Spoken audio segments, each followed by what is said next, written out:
good morning, and great morning to you guys. Welcome to another fabulous episode of Exit Strategies Radio Show. Hey, I am your host, Corwyn J, Melette, broker and owner of Exit Realty Low Country Group in beautiful North Charleston, South Carolina.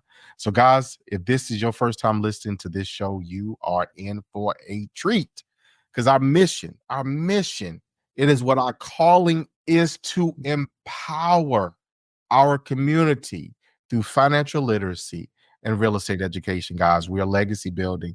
That is what we do. So, guys, I'm super stoked. I'm super excited. I want to give a quick shout out, guys, to those who are out in Monkey's Corner, all those down there in Hollywood, which you know good, and all the way up to the dog. That is our dog. All listening, tune in to us. Thank you so much, guys, for sharing in this mission, in this quote unquote radio ministry, guys, of empowering ourselves, those around us. Thank you so much for that. So, guys, today, look, we got the money man. All right. I love it. Because I'm so stoked because we always talk about how we're going to get it. So when we get it, we need somebody to help us to do what we need to so we can keep it and then have it multiply. So we have with us none other than Joseph, but we call him Joe, Lo Presti, and he is the founder and CEO of Arlington Wealth Management. Joe, how are you doing today? I'm doing well, Corwyn. How are you? I am incredible. I want to thank you, first of all, for taking time out of your busy schedule to be here on this show with us. So, Joe, high level, tell our listeners about you and what it is that you do. Yeah, well, thanks for having me. I am the founder of Arlington Wealth Management, and we've been managing investments and wealth for about 25 years now. We specifically work with business owners and helping them coordinate their personal wealth planning with the business strategy. We think there's a big void there from business owner perspective and really advocate for the owner and helping all of their advice be centered around what they want to get out of life and what they're trying to most achieve, what's most important to them, and achieve their essential life goals. So, Joe, I like that because, see, most times I talk about this oftentimes, we don't plan. So I'm actually over here trying to work on mine as well. Oftentimes we fail to plan our, if you will, exit, pardon the pun, from whatever business enterprise or whatever it is that we have. So, Joe, how do you guys do that? And what does that look like for, let's say, a consumer or client of yours that you're working with? Well, what it really looks like is, of course, we have to start with really understanding what's most important to our client and where they are now, where they're ultimately trying to go. What does that ideal picture look like? And from there, we could start to develop plans to help them, guide them down the right path and move them toward where they want to be. So what are some of the things that, and how do I frame this as a question, but what are some of the things like that your clients have ultimately as a goal? Obviously, you work with primarily those who are in business. And for those of you that are listening, watching, real estate, investment property, all that stuff, to be blunt, is a business as well. So don't think this quote unquote isn't for you. But Joe, ultimately, what kind of goals do you typically see from the clients that you work with? Yeah, real estate investors, they do run their own business, right? Essentially. Exactly. So really, when we see a goal, it's, there's a lot of descriptions around a goal. When you boil it all down, what we tend to find is that what our clients really want is freedom. Is they want personal freedom. That's why they started a business. That's why they decided to work for themselves and not answer to somebody else. They wanted to call the shots. So really, it's about personal freedom. And that's what we ultimately, I think, help our clients achieve, is what we call that freedom point, to really know when they've reached that point and they could live the life that they want. They could spend the time with the people that they want. So it's more than just financial freedom, Corwyn. It's freedom of relationships, who they're working with, the types of clients they work with, for example. It's freedom of money, of course, and it's freedom of purpose. But ultimately, it's freedom. And that's really what our clients want. There's a lot of different descriptions of that, right, from one to the next. But I think a common thread throughout those goals is freedom. So we interviewed a lot of people, Joe, on this show, investors and things of that nature. Some of them were still, quote unquote, knee deep, definitely way more than ankle deep into running their businesses or building their businesses or what have you. And then on your other end of the spectrum, then we have other people that were basically hacking it. And what I mean by that is they built a system to be able to take care of the day to day. And they were, quote unquote, living life by design, which is ultimately the freedom that you're referencing to be able to travel the world or do whatever else they want to do while money is still being made. So your typical client comes to you and says, hey, guys, I want you guys to handle our management. Again, you've had the initial consultation of what's your ultimate goals? How do you want this to look? How involved I'm assuming that you want to be. What becomes those next steps? Is it then analyzation and then presentation to them? Or is it more of okay, let's see what you got going on and where we can get started? Yeah, I think there's a few things involved there. One, when it relates to their business, we want to design what we call a personal action plan for that business owner, because most of our clients are, I would say, in the sunset of their career. Let's say they're age 55 and up, and they are looking to maximize their potential over the next 5, 10 years, whatever their timeline is. So designing that personal action plan is important because we want to start envisioning what a transition or a succession or sale of the company might look like, that exit, what that looks like on their terms. Who are the potential buyers? What will they look for in your company? Who's the ideal buyer in your mind? Is it a strategic buyer, a competitor, a financial buyer? All those things. What will your role look like in the company after you sell or transition? Will you be involved for how long or not? How do you want your employees to be treated? All those things I think are really important to particularly founding business owners, people that have built a business and worked in it for, in some cases, decades. And this is their legacy. It's almost like one of their children. They've built it from the ground up. It's a difficult decision. And also what their life will look like. For most founding business owners, the business is their identity, and it's what they're most proud of. And they have to be able to walk away at some point and have purpose and meaning in their life as well, which is very difficult for many of those founding business owners. So you guys as a company, and you made mention of this briefly, but we kind of went past it. But Joe, you guys manage or assist business owners, so people that have developed and built businesses. But you also assist families that have large assets as well. And you guys focus on a number of different things, but preservation, tax mitigation, etc.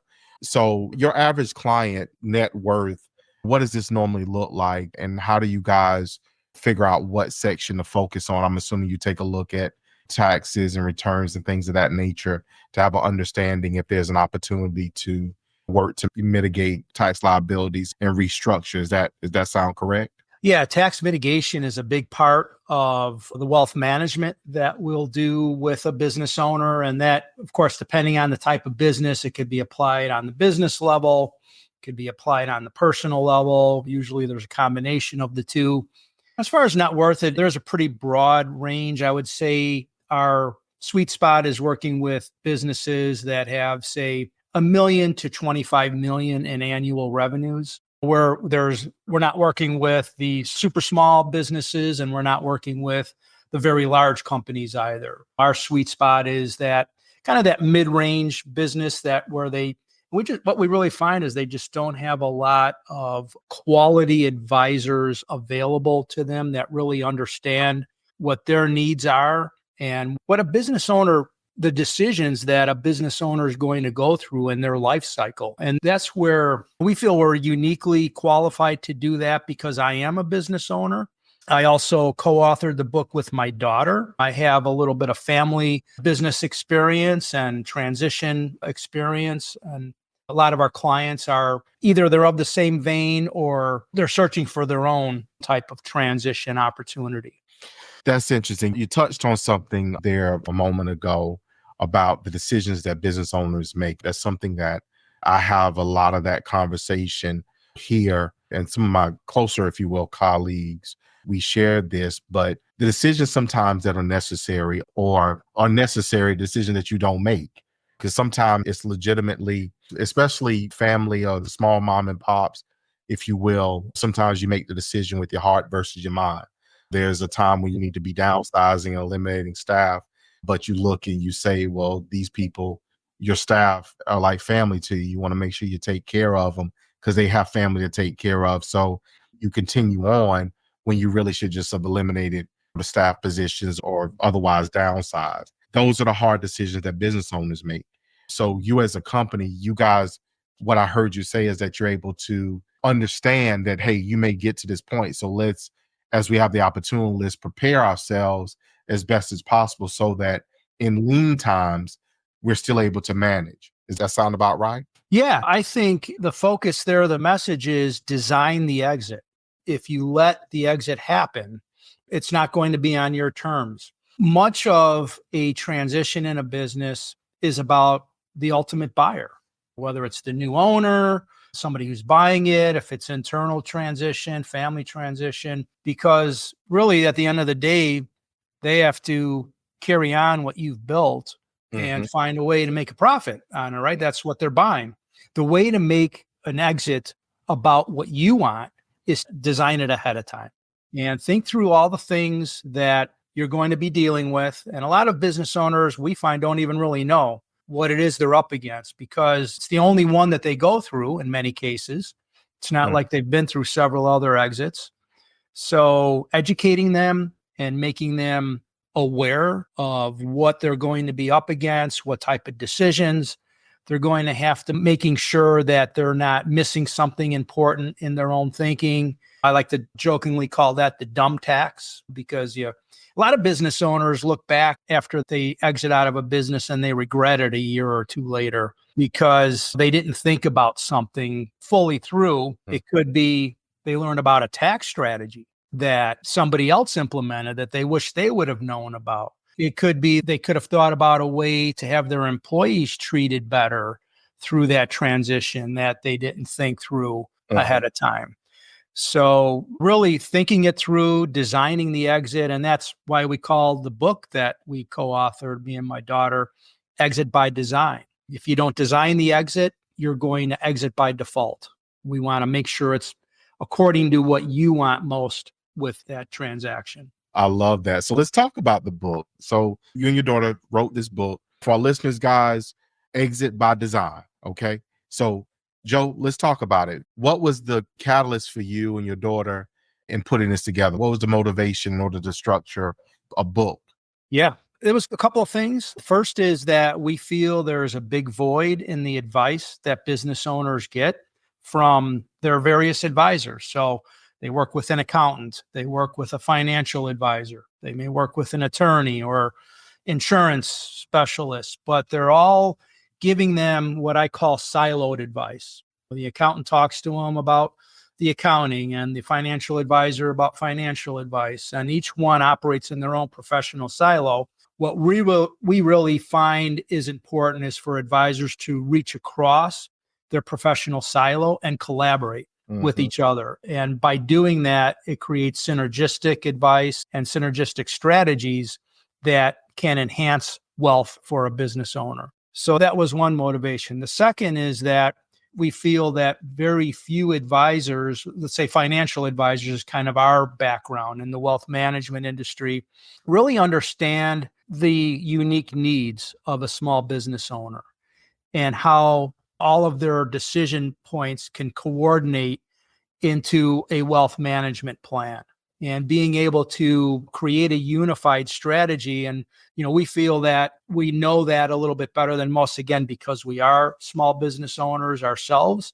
Number one. Number two, that's our clientele. So we have experience in working with small business owners and being able to coordinate their personal wealth plan with the business strategy and the advanced tax planning and making sure that it's all going to fit together in a way that really speaks to the business owner and what they most want out of life. That is so fascinating. And it's like the writing on the wall to me, Joe, because that's some of the stuff that I'm always considering, especially the longer that I'm doing what I'm doing. So I'm always thinking about that, pardon the pun, what's the exit strategy, what the transition and stuff is gonna look like and what I want it to look like. So that is awesome. But then what you also touched on that I know is definitely advisable, essentially is develop or form your network, your tribe, your coaches, whatever you want it to look like, whatever you want to say it is, but assemble the people so everybody communicates with each other. So there's less opportunity for there to remain gaps in the strategy, whether it be, again, from taxation, accounting, whether it be from legal structures or insurance or whatever else it is. So that is awesome. So that premise there, what was your experience? Or was there a particular experience that kind of said, okay, look, there's got to be a better way to do this and we need to write a book about it? Yeah. So it's in working with our client group, and many of our clients that we work with today came to us after they sold their business. Okay. And we saw the disjointed advice that they received during that process. And we take what has been handed to us and we help them from there and make their life better. But if we had gotten involved with that relationship, say 3 years before the sale, there's so much more we could have done. And creating a pre-sale personal wealth plan, for example, with the business strategy and coordinating that is crucial. I mean, wealth management's always crucial throughout your career, but it becomes especially important in the years leading up to the sale or exit of your business, which is often the most significant financial event of our clients' lives.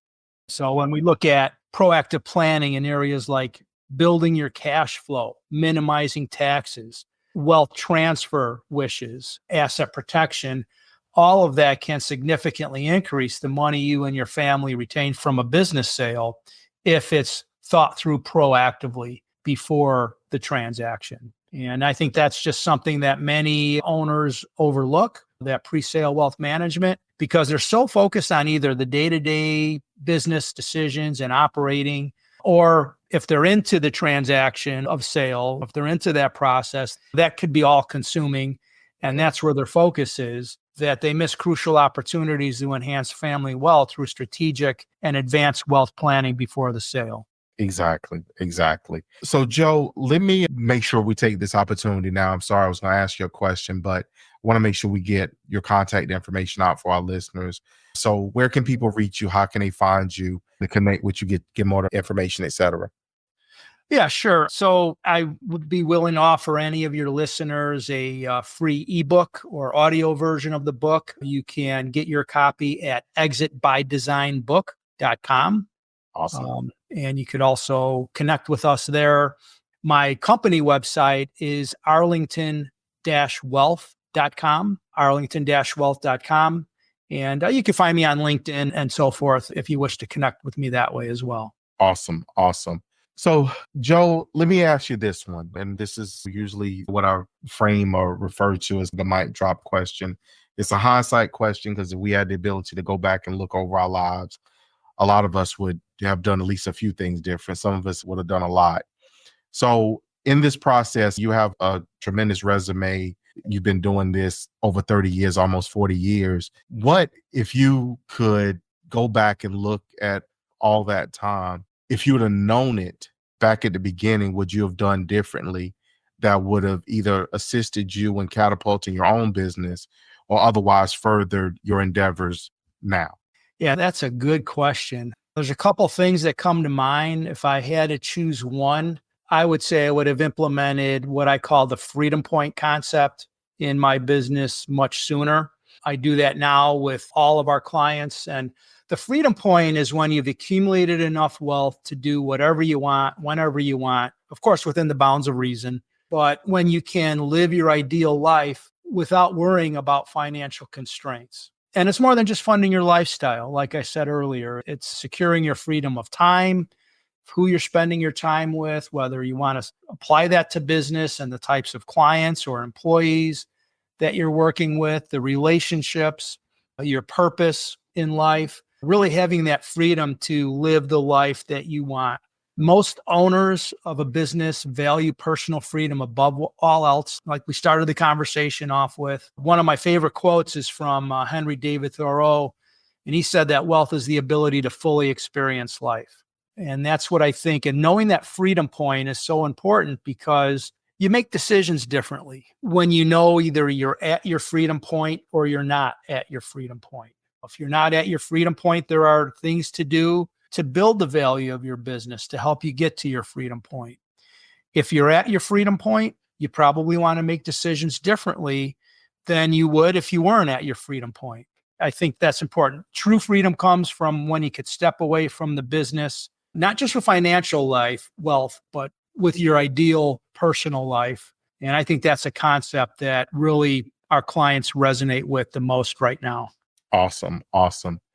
Well, Joe, I want to thank you for taking time out again to be on the show with us today and sharing your expertise, your knowledge, and most importantly, making yourself available and accessible to our listeners to connect with you and hopefully engage with you so they can have their money grow. I love it. I love it. I love it. I love it. So again, thank you so much for being on with us today. From the bottom of my heart, I thank you for taking the time out to be with us. Yeah, you bet, Corwyn. Thanks for having me so much. You're welcome. So for our listeners, guys, look, you got a, pardon the pun, you got a wealth of information today. You got the man, you got the person who can help you design your exit. I love it. Exit by design. I really love that. That's going to resonate with me. So trustfully it resonates with you. For our listeners, y'all know how I feel. Y'all know what I say. You know, I always put the two of those things together and I give it to you this way, which is to tell you, I love you. I love you. I love you. And we're going to see you guys out there in those streets.